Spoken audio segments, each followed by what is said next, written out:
My mom posted on Facebook, praying for my son who forgot where he came from. I just declined to co-sign her fourth car loan in 6 years. I didn't respond. I just changed my direct deposit.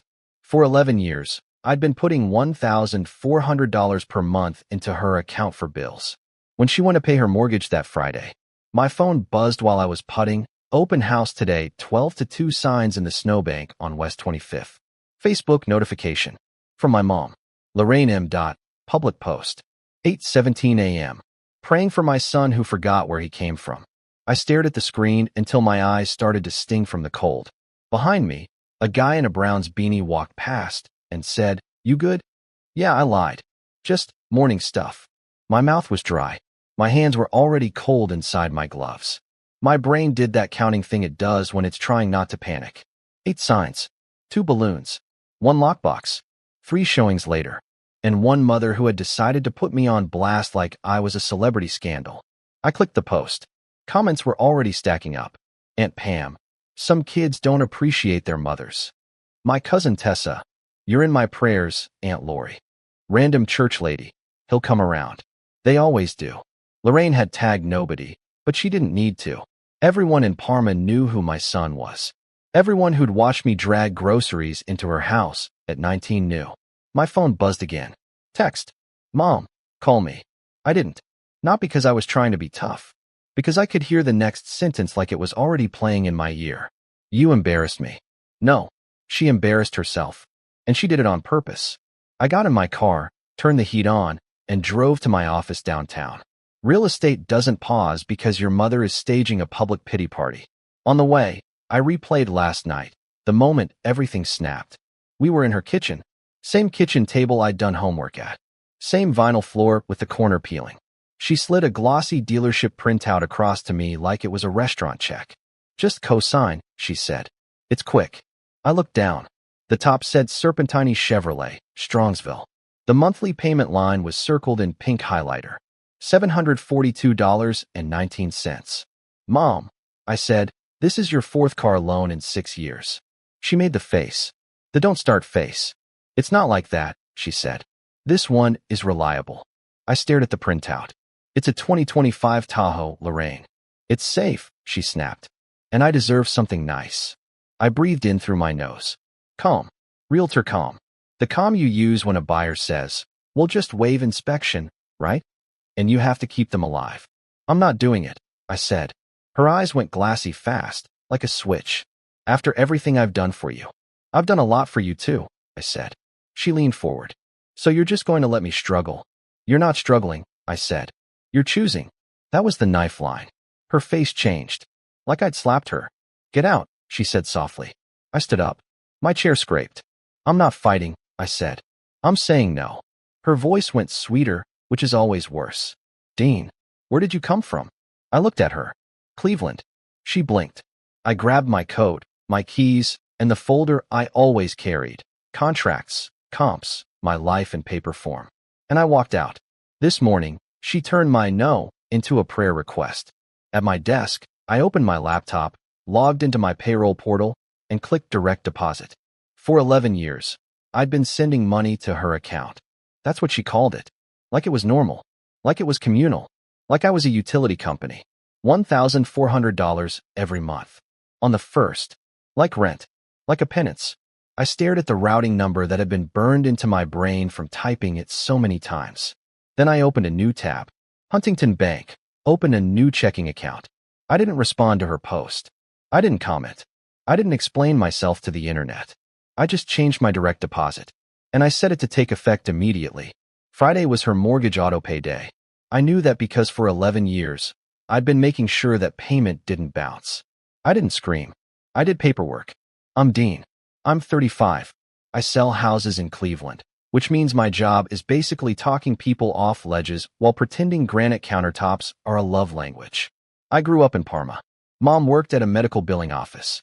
Dad left when I was 12 and never really came back, not in a way that counts. Lorraine filled the space with rules. Rule 1 was always the same. Family helps. When I got my first steady job at 19, warehouse work on the west side, Mom sat me down and made it sound responsible. We'll do it together, she said, sliding a KeyBank deposit slip toward me. You contribute to the household. That's what adults do. How much? I asked. She didn't even hesitate. $400 a week. I laughed because I thought she was joking. She wasn't. My paycheck at the time was maybe $600 a week after taxes if I picked up overtime. She took most of it, then told me I was lucky. You have a roof, she'd say. You have food. I swallowed it because what else do you do at 19? Then I got my real estate license at 24. My first year, I made $38,000 and felt like a millionaire because it meant I could breathe. Mom saw that and adjusted her math. She started using the phrase, Bill's account. It's easier, she said. You just put it in one place. I'll handle everything. It sounded like she was taking something off my plate. What she was really doing was taking my plate. She opened an account for bills and put my name on it, too, because it helps with transfers. That was the excuse. Then my direct deposit started landing there. At first, I didn't notice because I was busy, working weekends, calling leads, living off gas station coffee. I'd check my personal account and see money and think, okay, fine. But the bills account? That was the real thing. That was where she lived. That was where my money went to become her power. There were incidents. Always little, always framed as temporary. I thought it was temporary. It wasn't. Incident 1, the first car. 2019, I was 28. Mom's old Malibu died in the Giant Eagle parking lot on Ridge Road. She called me crying. I'm stranded, she said. I don't have money for a tow. I left a showing, drove there, and found her sitting in the driver's seat with the windows up like she was in a movie about betrayal. I need a new car, she said immediately. I can't get to work. Okay, I said. We'll find something. We went to a dealership in Middleburg Heights. She test drove a Jeep Compass that had leather seats and a touchscreen bigger than my first TV. I like this one, she said. It's $27,000, I said. She squeezed my arm. Just co-sign. It's easier. I said no. She cried. She called Aunt Pam on speaker and said, my own son won't help me. I co-signed. I told myself it was a one-time thing. Incident 2, the second car. 2021. She wanted out of the Jeep because the payment is too much. Which was funny, because she didn't pay it. I did. Indirectly. Through the bills account. She brought home a printout for a Nissan Altima and said, lower payment. See, I'm being responsible. The payment wasn't lower. It was just stretched longer. I said, you still haven't refinanced the Jeep. She waved her hand. They'll handle it. They won't, I said. She got quiet, then said, don't make me look stupid. I co-signed again because I didn't want to fight. That was the pattern. She'd push until the cost of saying no felt higher than the cost of saying yes. Incident 3, the third car. 2023. She told me she needed an SUV because winter. Cleveland winter, like she was climbing Everest. She picked a Kia Telluride with a third row. You don't even drive people, I said. I might, she said. I asked, why can't you just keep the Altima? And she said, soft and deadly, because I'm not like you. I don't live for work. I'm allowed to enjoy life. Enjoy life. On my credit. By then, I was paying $1,400 a month into that KeyBank bills account. The number wasn't random. She'd said it. It covers everything, she'd say. Mortgage, electric, groceries. Don't you want me stable? She always said stable like it was a moral demand. What I didn't know, what I didn't want to know, was how much of that bill's money was not bills. I started noticing small things. A new Coach bag. Salon nails every 2 weeks. DoorDash receipts with steakhouse names. When I asked, she'd get offended. Are you auditing me? I'd back off because I didn't want to be the guy who fights with his mom over groceries. But I also watched myself shrink. And I watched the people around me learn to shrink. There's a moment I keep replaying because it wasn't dramatic. It was just sad. Last summer, my girlfriend at the time, Marissa, was at my place in Tremont. We were eating takeout, and my phone kept buzzing. Mom. Mom again. Then a text. Call me now. Marissa looked up and said, do you have to? I said, it's probably important. I called. Mom answered with no hello. My card got declined at Target. Okay, I said. What do you need? I need you to transfer $300. I opened the banking app. My brain counted again. Rent in 4 days. Car insurance. Student loan. Mom, I just sent the $1,400. And it's gone, she snapped. Things cost money, Dean. Marissa sat there, quiet. Then she said something that made my stomach drop. Do you want me to Venmo you for my half of dinner? She thought she was a burden because my mother was draining me. That's what this dynamic does. It teaches everyone around you to get smaller so one person can stay big. I thought if I just kept paying, she'd be calm. I thought if she was calm, I'd have peace. But peace you buy isn't peace. It's rent. After the Facebook post, I did what I always do when a situation is emotional and I can't afford to be. I made a list. Change direct deposit. Move my savings. Lock my credit. Document everything. At 9:06 a.m., I got an email confirmation from payroll. Your direct deposit changes will take effect on the next pay cycle. Next pay cycle was Friday. Perfect. At 9:14 a.m., my phone rang again. Mom. I let it ring. Then she texted. Mom, you're really going to ignore me? Mom, after everything? Mom, you're breaking my heart. At 9:22 a.m., Aunt Pam called. I answered because Aunt Pam doesn't call unless Mom has already started recruiting. Dean, she said, breathy like she'd been crying for Mom on command. Your mother is upset. I said. She's scared, Aunt Pam said. She's just trying to get by. I looked at my computer screen. I had the Qley bank account open. 11 years of transfers. The dates were so consistent, it looked like a subscription. $1,400. January 1st, 2/1, 3/1, like a heartbeat. She's not scared, I said. She's angry, I said no. Pam's tone sharpened. You owe her. There it was. Family language. Oh, sacrifice. Respect. Don't make a scene. I said, I have a showing. Bye, Aunt Pam. I hung up before she could escalate. Wave 1 was the guilt. It came in like clockwork. My cousin Tessa texted a screenshot of the Facebook post with a sad face emoji. Tessa, why would you do this to her? My old high school friend Jason DM'd me. Jason, yo dude, your mom okay? Even my client, Mrs. Bernardi, made a comment at an inspection. I saw your mom's post, she said, like it was community news. Mothers worry, you know. I smiled politely and said, she'll be fine. Inside, I was boiling. Not rage-screaming boiling. The cold, focused kind. The kind that makes you start saving screenshots.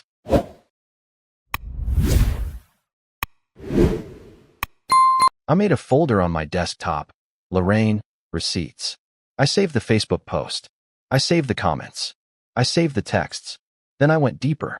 I pulled my credit report. 3 auto loans were sitting there like weights. I pulled the loan documents I still had from the first cosign. I'd kept them because I'm the kind of person who keeps paperwork.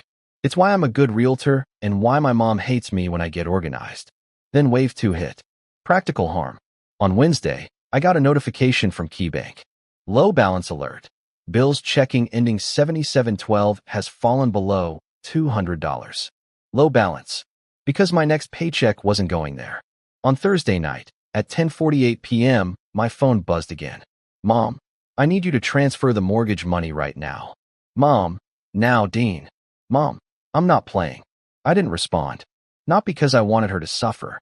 Because I wanted to see what she did when I didn't fix it. Friday morning, 7:31 a.m., another notification. Transaction declined.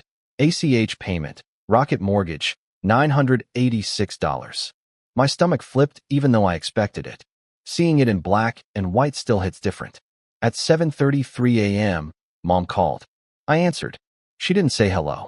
What did you do? She hissed. I changed my deposit, I said. Silence. Then a sharp inhale like she was trying to decide which version of herself to use. You can't do that, she said finally, like she was talking about a law. I can't, I said. It's my paycheck. Her voice went high. My mortgage didn't go through. I know, I said. You knew this would happen, she snapped. Yes, I said. That's the point. You're punishing me, she said, suddenly crying. Not soft crying. Angry crying. I'm not, I said. I'm stopping. She switched tactics fast. So you want me to lose my house? I want you to pay your own bills, I said. You don't understand, she said. Things are tight. Then don't buy a Tahoe, I said. That's when she started yelling. Don't tell me what to do. You're not my father. I stared out my office window at Euclid Avenue traffic. Calm. Just facts. Where is the money going, Mom? I asked. She choked on the question. What? I send $1,400 every month, I said. Mortgage is $986. Utilities maybe $250. Where's the rest going? She went quiet. Then, in a tone like I was the problem. She said, "Are you calling me a liar?" "I'm asking for numbers," I said. "It's not emotional. It's math. I don't owe you an explanation," she snapped. That line did something to me. Because she was right in one way. She didn't owe me an explanation. She owed the bank. And she owed herself adulthood. I said, "Give me the login for the mortgage account." "No," she said immediately. "Then I'm done," I said. "You can't be done," she said, panicked now. "Dean, please. Just this month. Just this one." I took a breath. "Mom," I said, "I'm not co-signing anything else. I'm not paying your mortgage. And I'm removing myself from everything with my name on it." "You wouldn't," she whispered. I didn't argue. That's when I stopped arguing and started documenting. I ended the call, opened a notebook, and wrote down the time and the exact words she used. Then I called a lawyer. Not a dramatic, "I'm suing you" call. A calm, "I need to unwind my financial entanglement" call. His name was Mark Feldman. Cleveland guy. Straight voice. No nonsense. He said, "Dean, the first thing you do is separate your finances completely and put everything in writing." "I already changed direct deposit," I said. "Good," he said. "Next, close any joint accounts. Freeze your credit. And communicate through email." Email. Boundaries that can be printed. I like that. At 11:12 a.m., my mom showed up at my open house. Of course she did. She marched in like she owned the place, wearing her church coat and a face full of righteous pain. A couple was in the living room discussing the fireplace. I stepped toward her, smiling like a professional, because my clients didn't deserve her chaos. "Lorraine," I said quietly, "you can't be here." She raised her voice anyway. "So you're really going to let your mother get foreclosed on?" The couple's heads snapped toward us. My mouth went dry. My brain counted. 2 clients. 1 mom. 1 decision. I didn't yell. I leaned in and said, calm, "If you don't leave, I'm calling the police." Her eyes widened like she couldn't believe I said the word police in a house with stage throw pillows. "You wouldn't do that," she whispered. I said, "Try me." She left, but not before she said, loud enough for the couple to hear, "I hope you can live with yourself." I watched her go. Then I turned back to my clients and said, "I'm sorry about that." The guy blinked. "Was that your mom?" "Yes," I said. He looked uncomfortable, then said the most Cleveland thing imaginable. "Family's man." I smiled once. "Yeah." Inside, I was already pulling up my phone and saving the Ring camera clip from the seller's system. Because now I had proof she tried to interfere with my work. Receipts. By Monday, my mom had posted again. Lorraine M. Public post. 6:02 p.m. When your own child chooses money over his mother, God sees. I didn't comment. I didn't message her. I drafted 1 email. Subject, financial separation. I kept it short. Lorraine, effective immediately, I am no longer contributing to your bills account. I will not co-sign any future loans. Do not attempt to use my banking information, credit, or identity for any purpose. All communication about finances must be in writing. I sent it at 6:19 p.m. Then I did the irreversible steps. I went to Huntington Bank in person, downtown branch. I sat with a banker named Deshawn who had kind eyes and a seen-it-all vibe. "I need to close an account," I said, "and I need to make sure nobody can reopen it without me." He nodded like this was Tuesday. "Any concerns about unauthorized access?" he asked. "Yes," I said. He didn't ask for drama. He asked for IDs and signatures. We closed the KeyBank Bills account that had my name on it. We printed the closure confirmation. I put it in a folder. Lorraine, receipts. Then I froze my credit with all 3 bureaus. I set up a fraud alert. Because I knew my mom. When she loses money access, she goes looking for other access. The breaking point came that same night. At 9:47 p.m., my phone buzzed with a credit monitoring alert. New credit inquiry detected. Auto loan application, Serpentine Chevrolet. My throat went cold. She was still trying to buy the Tahoe. With my information. I clicked details. The application used my full legal name, my previous address in Parma, and this part made my ears ring, my social security number. I didn't have to guess who did it. I called her immediately. She answered like she'd been waiting. "Dean," she said, sweet as syrup. "Hi. Did you apply for a car loan using my social security number?" I asked. Silence. Then a sigh like I was inconveniencing her. "I had to," she said. My hands went numb. "You had to commit fraud?" I said. "Don't be dramatic," she snapped. "They asked for the cosigner info. You've always." "No," I said, very calm. "You used my identity without permission." "I'm your mother," she said, like that was a password. "That doesn't make it legal," I said. Her tone turned sharp. So what? You're going to get me arrested? I paused, because this is where old Dean would have backed down. Old Dean would have tried to solve it quietly. But my credit wasn't a feelings journal. It was my livelihood. I'm a realtor. My financial health matters. My ability to get a mortgage matters.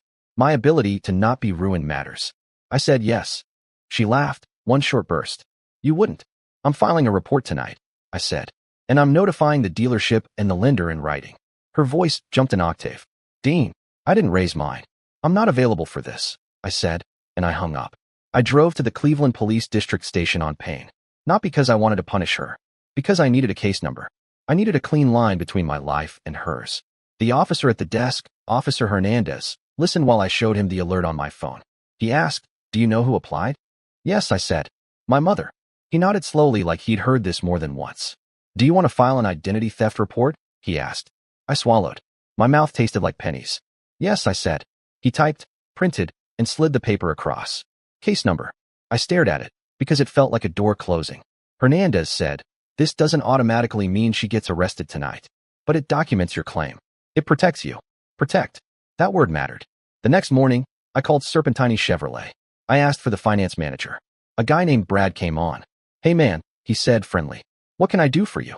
I said, I'm Dean M. Somebody applied for financing using my personal information without authorization. If there's an application in my name, I need it withdrawn. And I need confirmation in writing. Brad paused.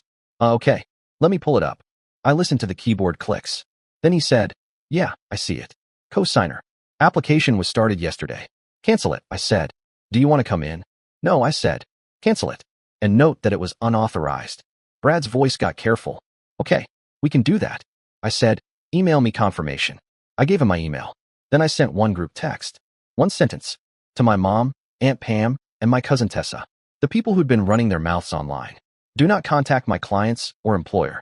I filed an identity theft report after an unauthorized auto loan application was submitted using my personal information. No paragraphs. No debate. Just a fact and a boundary. The replies came fast. Aunt Pam, you didn't have to do that. Tessa, this is too far. Mom, how dare you? I didn't respond. I had what I needed. An official record, written notice, and a clear boundary. Then I did the last irreversible step. I called Mark Feldman, my lawyer, and said, draft a formal cease and desist and a demand letter. I want it clear. No credit applications, no accounts, no use of my information. And I want it sent certified mail. Mark said, done. That afternoon, I went to Home Depot and bought new locks. Not for her house. For mine. The first week after I cut the money off, my body felt weird. Like it was waiting for the next crisis. I'd wake up and check my phone like a reflex, bracing for mortgage or car or target declined. But the quiet held. Because the quiet wasn't her peace anymore. It was mine. 2 small scenes stick with me. Scene 1. Tuesday morning, 7:10 a.m. I sat at my kitchen counter in Tremont with coffee and opened my bank app. My paycheck was there. In my account. Not filtered through her system. Not siphoned. I stared at the number like it was a magic trick. Then I paid my own bills in 10 minutes. Rent. Insurance. Student loan. I didn't feel guilty. I felt steady. Scene 2. Saturday afternoon. I took my nephew, Caleb, my buddy's kid, not family, out for Mitchell's ice cream because I promised him after I sold his mom's condo. He got chocolate, extra sprinkles, and said, You're rich. I laughed. I'm not.